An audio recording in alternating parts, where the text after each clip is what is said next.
Dua teoritikal yang sangat menarik tentang cinta. Satu disebut be love, yang satu disebut be love. Nah, saya pakai bahasa aslinya. D itu defisit. Jadi orang di level cinta rendah, dia kekurangan cinta, maka dia mencari cinta keluar. Itu level rendah, Mas. Ya.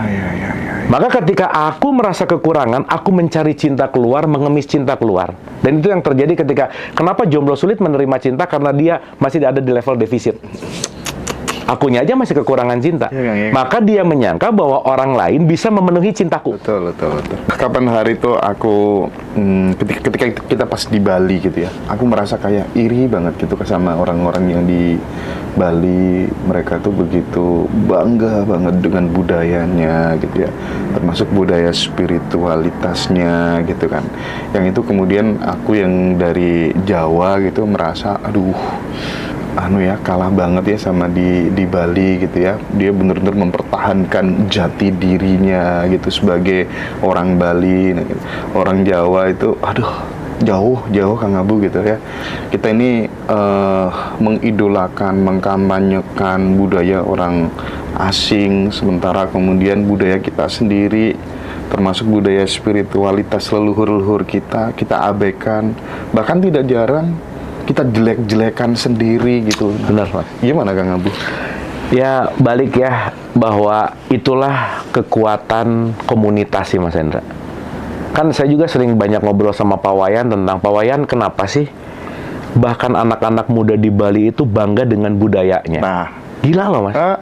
Masih tetap mau ngaben, masih tetap mau macem-macem lah ya. Acara adat dia tetap tekun dan lain-lain. Yang padahal notabene-nya kalau kita ngelihat Bali, yang datang ke situ kan international people. betul. Tapi nggak jadi kebule-bulean tuh, meskipun nggak menutup kemungkinan bahwa kasus-kasus seperti itu pasti ada lah ya. Nah, saya rasa puncaknya dari bagaimana memegang teguh adat istiadat sih, Mas. Jadi memang masyarakat Bali tuh, ya saya nggak ahli dalam sejarah antropologi ataupun ini gitu ya, Mas. Cuman yang saya lihat adalah akulturasi budaya di Jawa itu udah terlalu chaos sih, Mas. Jadi memang akulturasi budaya di sini tuh yang memang menjauhkan kita dari lepasnya pemahaman kita dan pengenalan kita terhadap nenek moyang gitu. Dan yang menarik bahwa ya Bali itu nggak pernah mau terjajah oleh apapun. Dan dia memang gimana ya, melestarikan gitu. Ya kita kan ya balik lagi ya, nggak ada pelestarian, Mas. Karena ya maaf banget ya salah satu, saya jadi pengen cerita gini, Mas. Kita mungkin terlalu bangga dengan ajaran reimport, Mas. Nah, kenapa saya sebut reimport? Kesadaran nenek moyang kita yang bentuknya namanya agama Kapitayan, itu ada 3000 sebelum Masehi, Mas. Jauh banget. Sebelum Masehi. Sebelum Islam ada. Ya. Dan kalau teman-teman memperdalam Kapitayan, itu mulai dari pemahamannya, even cara ibadahnya, itu plek persis sama Islam sekarang. Gimana, Mas? Waduh. Dengan pemahaman yang bawa tan keno kinoyo ngopo, nggak ada sesuatu manugaling kawula Gusti, cakra manggilingan, memayu hayuning bawono, itu semua adalah konsep-konsep yang belakangan yang kita tahu bukan pakai bahasa leluhur kita, tapi pakai bahasa Arab gitu. Jangan-jangan mereka ngadopsi ya? Ya aku nggak tahu sih. Nah, aku tempatnya pura-pura nggak tahu, Mas Hendra ya. Nah, ya sekarang yang menarik adalah kalau kita nggak pernah tahu akar budaya kita. Teman-teman ingat ya, kalau saya ngomong budaya, jangan langsung mikir ke tarian. Jangan langsung mikir ke kesenian, Bu. Tarian, kesenian itu adalah produk budaya. Budaya itu budidaya, artinya kesadaran mutlak. Kesadaran tinggi itu namanya budaya gitu. Nah, artinya kalau kita ngelihat leluhur kita yang namanya Kapitayan salah satunya gitu ya. Aduh, Mas. Itu beneran ajaran yang sangat luhur, ajaran yang sangat dalam, yang belakangan ketika ya Nabi Muhammad aja bilang kan carilah ilmu ke timur ya. Artinya di timur ada something. Nah. Dan kalau Nabi Muhammad dilahirkan di Arab, ya berarti di Nusantara baik-baik aja dong. Iya dong. Karena dihadirkannya Nabi paling pamungkas, berarti ada di tempat yang paling parah gitu kira-kira. Paling busuk. Paling busuk. Dalam tanda petik ya. Tuh, yang kira-kira ada di situ jangan tersinggung, jangan ya, karena faktanya kan begitu gitu. Nah, artinya boleh jadi kita kehilangan jati diri karena kita selalu tertipu oleh faktor-faktor yang reimpor tadi. Yang jelas-jelas ajaran ini adalah ajaran leluhur, dan kita nggak percaya kalau nggak ada bahasa Arabnya misalnya, nggak ada bahasa luarnya gitu misalnya, dan kita akan selalu bangga ketika menurut penelitian dari Barat, oh baru percaya mas. Atau ada kola Rasul gitu, oh baru percaya tuh. Padahal itu semua jangan-jangan datangnya memang dari tanah Nusantara ini yang memiliki peradaban yang luar biasa gitu. Nah, jadi balik ke pertanyaan Mas Hendra, ya itu mungkin salah satu PR kenapa ngaji Roso ada sih Mas. Iya dong, kenapa ngaji Roso ada ini juga untuk membuat, ya balik lagi ya, yin yang itu kan nggak pernah bisa hilang. Iya Kang. Negativity itu nggak akan pernah bisa hilang. Jadi jangan berharap bahwa negatif itu akan hilang, nggak bisa. Tapi yang bisa kita lakukan adalah begitu negativity-nya naik, yang kita lakukan adalah positivity-nya juga kita ikut naikin. Nah, jadi saya rasa kalau ngomongin Bali, memang kita penting banyak belajar dari Bali, tapi intinya adalah sesederhana sih Mas Hendra, yuk kita mulai dari diri sendiri aja dulu. Pelihara dirimu dan keluargamu. Udah nggak usah jauh-jauh dulu deh. Yang penting kita start dari self, lingkungan terdekat, nah kita akan beresin yang lebih luas gitu. Tapi ini makin memperkuat apa ya, kalau dulu aku nggak tahu ya di Kenduri Cinta atau di Bang Bang Wetan gitu, Cak Nun tuh pernah mengatakan bahwa ajaran Jawa, kapitayan Jawa dengan Arab itu sebenarnya tumbuh ketemu tutup gitu, dan itu panjang banget gitu ya. Makanya aku jadi makin yakin jangan mereka ini yang ngadopsi ajaran leluhur kita terus kemudian dialih bahasa atau apa kan ya. Kita nggak tahu gitu ya. Iya. Kan kalau bahasa Quran itu dijadikan. Berarti kalau dijadikan itu kan ada sesuatu bahan baku yang dijadikan. Gimana Mas? Oke. Gitu. Nah, kalau ngomongin ini agak panjang lebar, kayaknya kita ngomong offline aja, Mas. Iya.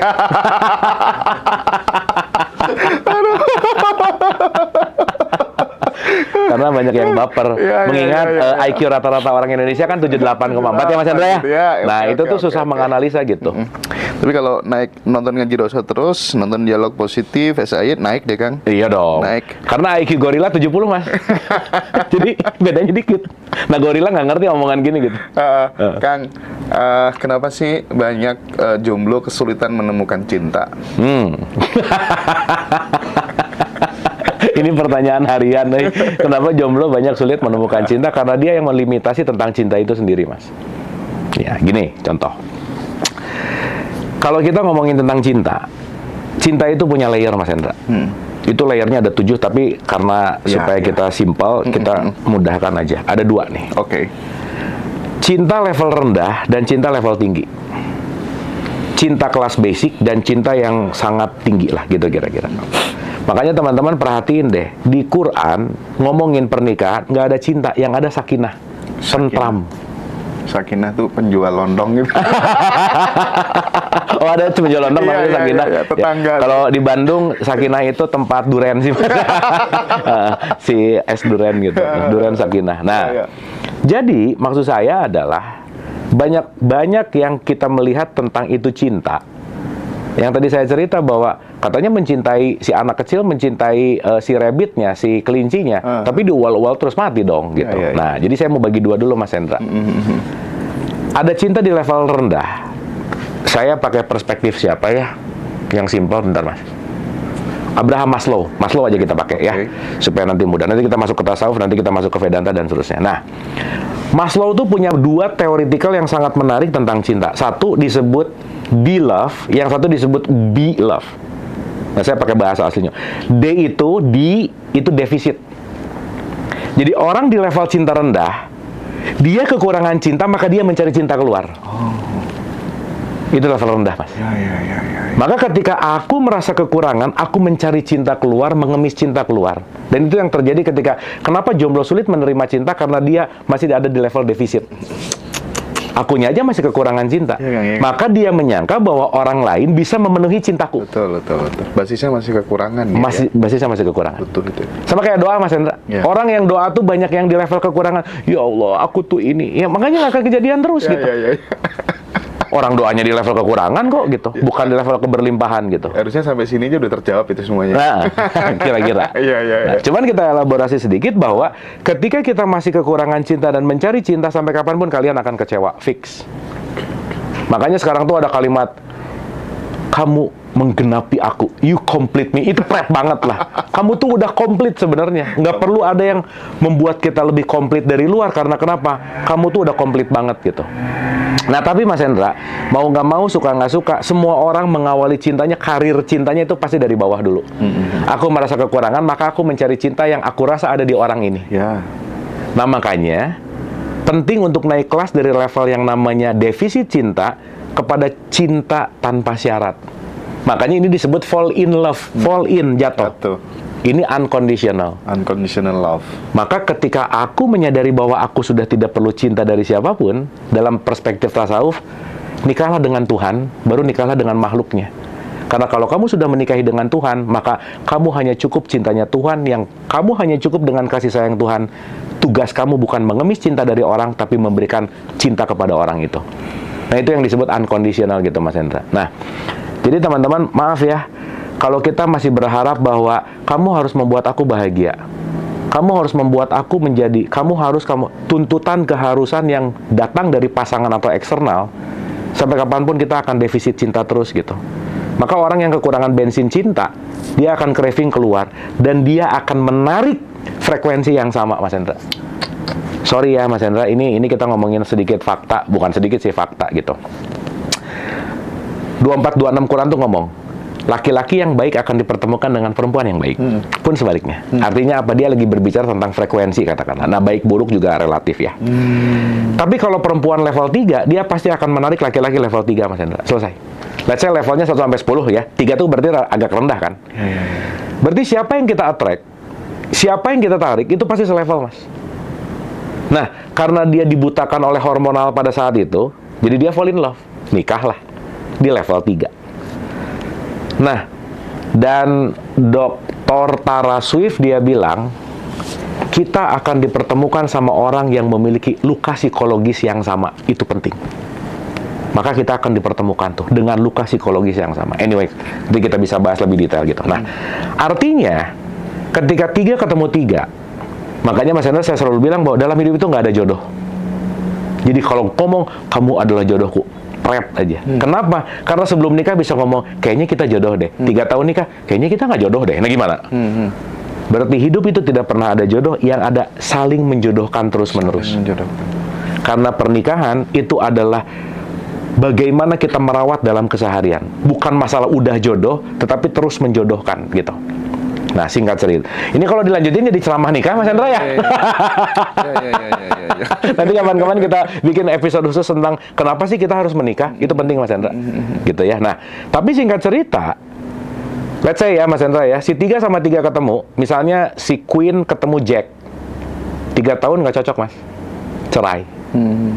Si Queen yang masih di level 3, karena dia nikah sama Jack nggak naik level. Makanya saya selalu mengatakan, nikah itu perang panjang, Mas. Tapi bukan untuk saling menang kalah, tapi untuk teman bertumbuh gitu. Jadi nikah tuh, kalau dalam film Marvel tuh disebut Infinity War, perang panjang. Nah, bisa berarti si cewek ini, si Queen ini di level 3, betul nggak? Sesaat dia setelah cerai, karena dia levelnya 3, dia tetap akan narik di level 3 namanya King. Casingnya beda, masalahnya sama, Mas Hendra. Biasanya di pernikahan kedua, nggak lama pisah lagi. Dan dia akan ngomong bahwa aku tidak pernah menemukan jodoh yang baik. Nah, menarik tuh. Bukan kamu tidak menemukan jodoh yang baik, tetapi kamu selalu menarik dengan frekuensi yang sama, berarti kamu tidak merubah frekuensi dirimu. Jadi kalau sekarang pertanyaannya kenapa jomblo itu susah, misalnya ya, nah, salah satu kenapa jomblo susah dapat pasangan mungkin belum lahir jodohnya ya, nah, mungkin masih di alam baka gitu misalnya, mungkin kita nggak tahu gitu. Tapi poin pentingnya adalah coba ubah perspektif dirimu tentang cinta dan ubah perspektif dirimu tentang pasangan gitu. Karena begitu kita masih terus mencari untuk complete me, aku kekurangan dan aku perlu cinta dan aku perlu orang lain dan aku perlu, kita akan muter di tempat yang sama dan kita akan didatangkan dengan frekuensi yang sama gitu. Simpelnya gitu, Mas Hendra. Tapi gimana Kang Abu kalau misalnya seorang suami yang kemudian dia baik-baik aja, perilakunya nggak pernah selingkuh, tapi istrinya hampir setiap hari selingkuh dan itu di rumahnya. Atau begitu pula sebaliknya, banyak sekali istri-istri yang baik mendapatkan suami yang dia bener-bener player dan itu di mana-mana. Nah, gimana tadi laki-laki yang baik dapat wanita yang baik? Nah, itu gimana penjelasannya, Kang Abu? Tapi balik lagi, jangan lupa pernikahan itu tempat bertumbuh bersama. Maka pasangan yang terbaik adalah pasangan yang terbalik, Mas Hendra. Selesai. Setuju. Udah. Satunya boros, satunya irit, Nah, itu udah. bagus. Pasti kok, Mas Hendra. Kalau istrinya introvert, suaminya pasti ekstrovert berat. Gitu. Kalau istrinya gimana, ininya pasti terbalik. Kenapa? Karena di situ kan impact pembelajarannya. Nah, ini kita akan bahas di level karma waktu retret sebenarnya. Karena salah satu pertemuan pernikahan datang dari karma. Karma itu action ya. Gitu. Dan itu nanti kita akan ngerti bahwa PR besarnya adalah bagaimana kita melepaskan karma sih. Karena karma terbesar dalam hidup itu cuma ada dua, pasangan dan anak. Selesai. Pasangan dan anak. Selesai, Mas. Pasangan adalah unfinished business terbesar dalam hidup kita. Maka kita dipertemukan kembali untuk saling melepaskan, untuk saling memaafkan. Maka kita nggak pernah bisa tuh merencanakan untuk mencintai siapa, nggak bisa, Mas. Saya mau mencintai si ini, nggak bisa, Mas. Ya. Tapi rasa itu dikasih. Dan kita nggak bisa merencanakan mau nikah sama siapa kok. Karena H-1 orang yang batal nikah juga bisa. Karena persatuan pernikahan itu datang dari panggilan karma dalam perspektif ini ya. Ya. Jadi kalau kita nggak ngeberesin itu di saat di kehidupan ini, itu ada kemungkinan mengulang-ulang sih dalam tanda petik ya. Maka ya balik lagi bahwa the biggest karma in life, karma terbesar dalam hidup, contoh lah, kalau kita mau masuk ke level spiritual, katakanlah, kita perlu menjadi orang yang lebih sabar. Untuk menjadi orang yang sabar, perlu orang nyebelin. Dan orang yang paling menyebalkan untuk membuat kita sabar, itu cuma pasangan sama anak, selesai. Dan satu poin, Mas Hendra, kita hanya akan disakiti hatinya sama orang yang kita sayangi, titik. Bukan musuh kita, bukan tetangga kita, tapi orang yang kita cintai. Kenapa? Karena di situ ada kemelekatan. Gitu. Berarti nggak bisa disalahkan dong, Kang, ketika kemudian kita mencintai istrinya orang lain gitu ya. Seperti itu skenario-nya dia. Rahwana mengatakan, "Wahai Sinta, jika cintaku padamu salah, tapi kenapa kau bangun dengan megah perasaan itu dalam dadaku?" Oh, itu dalam banget. Terus sebenarnya yang jahat siapa coba? Ya. Yang jahat siapa ya? Yang jahat siapa? Kalau kita ngelihat Rahwana, panjang nanti ceritanya sih. Tapi kan nggak gitu perspektifnya. Gitu, Mas. Jadi intinya balik lagi, memang waspada penting juga sih, Mas Hendra. Itulah kenapa perceraian itu jadi opsi. Ingat ya, divorce is a new hope pada satu tahapan. Cerai itu adalah kesempatan baru loh. Maka cerai itu bukan berhenti saling mencintai, tapi berhenti saling menyakiti. Karena boleh jadi ketika kita pisah, itu bukan hal yang buruk gitu. Maka jangan terlalu cepat menyimpulkan orang yang cerai itu gagal. No. Kenapa? Orang yang nyatu aja sekarang hanya untuk berbalut kemasan masih suami istri, tapi di dalamnya nggak bertumbuh kok gitu. Ya. Nggak selaras. Nggak selaras. Ini bukan di-endorse sama pengadilan agama ya? Oh, bukan sih. Dan pengadilan agama sekarang tingkat perceraian itu tinggi banget, Mas Hendra. Serius. Tapi bukan berarti saya mengencourage kalian untuk cerai. Bukan. Ya. Tetapi cerai adalah salah satu opsi untuk saling menumbuhkan. Karena once di dalamnya itu emang udah toksik banget, ya mau nggak mau kita harus mengambil keputusan sih gitu.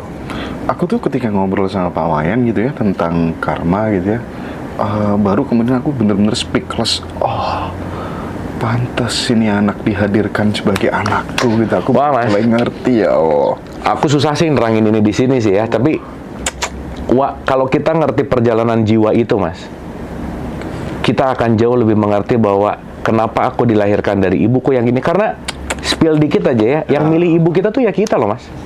Frekuensinya mau nggak mau gitu. Yang dipersatukan dalam pasangan tuh nggak bisa, semua adalah unfinished business. Makanya di surat 64 ayat 14 Quran itu, pasangan dan anakmu tuh musuh. Serius loh. Tapi dalam artian musuh di sini adalah sesuatu yang membuat kita jadi belajar gitu. Nah, jadi kalau kita bicara bahwa aku menikahi pasanganku, berarti kita lagi menikahi musuh besar dalam hidup gitu. Makanya saya pernah diundang, Mas Hendra, sama yang pernikahannya itu udah pernikahan emas 50 tahun, Mas, untuk speech. Terus saya nanya, ibu bapak nikah udah 50 tahun, gimana? Makin saling kenal nggak? Jawabannya keren loh. ini meskipun kita udah nikah 50 tahun, gua nggak bener-bener kenal istri gua kok. Dia bilang gitu loh Mas Hendra. Jadi menariknya yang 50 tahun nikah aja, itu nggak saling kenal juga gitu. Ya karena balik lagi semuanya dinamis gitu. Itu sih Mas. Oke. Aku mungkin ini 1-2 pertanyaan terakhir Kang. Ya. Segmen terakhir Kang. Jadi subscriber Ngaji Roso itu kan unik-unik gitu ya Kang ya. Banyak yang curhat, Mas Hendra, aku udah kena narasumber ini. Katanya aku tuh istri yang pertamanya dulu gitu kan. Dan dia juga mengatakan kayaknya emang dia suamiku yang pertama dulu gitu kan ya. Terus kemudian aku janjian ketemu sampai 5 kali, 6 kali dan seterusnya gitu ya, tentang soulmate, tentang twin flame gitu ya. Apa sih pentingnya orang selalu, bahkan dia aku berjanji nanti aku cari yang istri saya, suami saya yang kedua, ketiga, dan sampai sebegitu effortnya gitu. Itu gimana sih Kang Abu? Nggak, Mas Hendra nggak tahu kenapa 3 minggu belakangan ini kenapa twin flame ini banyak ditanyain makanya. banget sih. Iya. Ini menarik banget. Iya. Saya straight to the point aja. Twin flame adalah cara yang paling mudah untuk mengajak orang bersetubuh dengan gratis, sudah gitu aja. Dan itu salah satu marketing Oyo yang terbaik sih sebenarnya. Jadi Oyo laku gara-gara ada twin flame gitu. Nah, jadi hotel-hotel yang short gitu itu bisa makin laku karena ada fenomena twin flame itu sih Mas Hendra. Gila. Saya straight to the point aja ya. Sorry to say. Ketika kita tertipu oleh statement. Jadi gini, gimana ya caranya supaya saya bisa nyicipin dia tapi nggak ngerasa dosa-dosa amat gitu? Ya pakai kata-kata twin flame gitu. Karena begitu seseorang lagi kosong dan dimasukkan, apalagi ngomong figur otoritas Mas Hendra. Iya. Waduh, kalau udah figur, Dek, kamu tuh kalau mau dapat pencerahan kayaknya kamu harus menyatu dulu dengan aku. Iya. Loh, orang yang lagi beneran nyari, Mas. Ya balik lagi biasanya juga nggak terlalu mikir dan yang ngomong figur otoritas gitu. Iya. Kita nggak perlu teknik itu gitu ya Kang ya? Enggak. Kalaupun perlu saya milih-milih sih. Milih-milih juga kali gitu ya. Kalau level-levelnya Angelina Jolie ya udah sih. Tapi poinnya gini sih Mas Hendra. Jangan terjebak dengan hal-hal yang konteksnya adalah kita mengerti tanpa sebuah pemahaman yang mendalam gitu. Even sorry ya, maaf teman-teman. Please. Ya kalau bisa jangan percaya omongan siapapun deh, even itu figur otoritas gitu. Kenapa? Karena semua ucapan dari luar itu hanyalah informasi. Gunakan nalar kritismu, gunakan akalmu, gunakan kesadaran dan hati nuranimu. Karena maaf banget ya, mau apapun ujung-ujungnya yang kasusnya twin flame itu ujung-ujungnya quote and quote aja. Hanya berakhir di Oyo dengan gratisan, udah gitu aja. Gitu Mas Hendra. Nah jadi straight to the simple aja gitu ya, bahwa mau nanti ada pendekatan bahwa kayaknya kita hidup di masa lalu dan kita harus bareng lagi apa bla bla bla bla bla bla. Udah deh. Kita hidup tuh saat ini. Yang masa lalu tuh udah jadi memori, udah nggak penting lah dalam tanda petik. Nah jadi yuk nalar kritisnya pakai aja, mau pakai rumus twin flame ke apa terserah lah, ada tali hara lah apa dan lain-lain. Ya nurani pasti akan lebih tahu sih. Gitu sih Mas Hendra. Oyo Connection. Kita ngomong-ngomong ngepromosiin Oyo nih. Kayaknya Oyo harus ada sponsor ke kita nih. Iya. Terakhir Kang Abu, Anda adalah alam semesta itu sendiri. Stop mencari sesuatu keluar gitu. Ya. Gimana Kang Abu? Tolong dieksplorasi gitu. Jadi diri semuanya itu sebenarnya sudah lengkap di dalam diri gitu. Jadi nggak perlu nyari-nyari supaya nggak jadi korban marketing Oyo tadi gitu. Mas Hendra nanti ingetin ya, kita akan bahas ada wujud, ada mawujud, ada mahiyat. Ini seru Mas Hendra. Oke. Kita akan bahas itu. Wujud, mawujud, Mahiyat. Jadi Tuhan itu wujud, yang menampil itu mawujud. Ini orang suka banyak keliru. Dipikir wujud Tuhan itu ini. Ini tuh mawujud. Dan ini gelas menjadi mahiyat nanti. Nah, nanti kita bahas ya, ingetin itu. Nah, tapi jawaban singkat untuk pertanyaan terakhir ini, ketika kita sadar bahwa kita ini adalah bagian dari Dia, berarti kita ini adalah ada utusan Dia di dalam diri kita.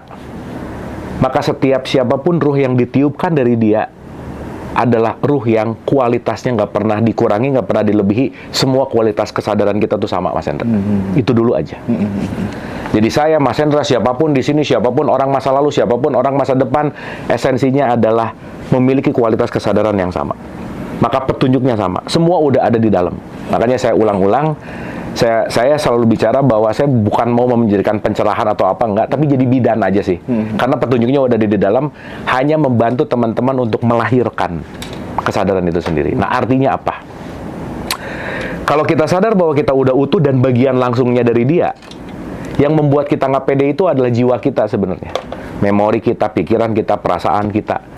Nah, sesaat kita tidak terdistraksi oleh faktor eksternal sebagai dunia kita, sebagai perspektif kita, sebagai sudut pandang kita, kita akan mulai menyadari bahwa semua yang di luar itu tergantung dari apa yang ada di dalam diriku. Dan kita mulai menyadari bahwa semua bentuk apapun petunjuk kitab sejati yang langsung ditulis sama Tuhan itu ya ini gitu. Nah, jadi Mas Hendra, mungkin saya akan tutup pakai satu statement di dalam Al-Quran, ada kata-kata bal huwa ayatum bayyinah fi sudur. Quran sejati itu ada di dalam kesadaranmu. Dan itulah kenapa dia selalu bilang bahwa satu, aku bersama kamu di mana saja kamu berada. Yang kedua, katakanlah ketika hamba-hambamu bertanya tentang aku, kata Allah, aku adalah dekat. Dan yang ketiga, aku selalu lebih dekat daripada urat lehermu, maka sejauh-jauh kamu pergi, akulah yang paling dekat kepadamu, dan aku yang selalu menunggumu sampai kapanpun. Sesaat kamu mau berpaling kepadaku, maka kasih sayangku akan selalu menunggumu untuk aku mengampunimu. Maka kasih sayang Allah itu selalu melampaui daripada murkanya. Oleh karena itu, jangan pernah lelah untuk apapun kembali kepada Dia. Lelah boleh, capek sesaat boleh, tapi teman-teman, jangan pernah menyerah.